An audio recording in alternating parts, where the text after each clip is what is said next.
I created this course as the final of a series of 8 courses, which make up the Online Course Design Institute. All of these courses use the text Designing Effective Teaching and Significant Learning, which walks you through the steps.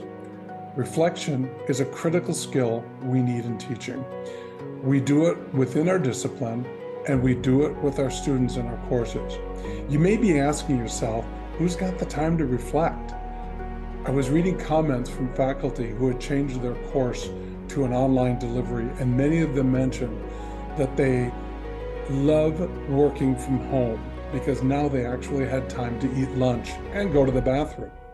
Our teaching schedules are full. Add to that committee and other institutional work and trying to keep up with the changes in their discipline. For far too long, many instructors taught it and moved on. It was up to students to get it.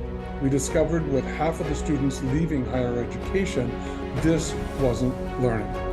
Participants will reflect on their teaching practice, learn to document and archive work through portfolios, and find resources to support them where they need improvement.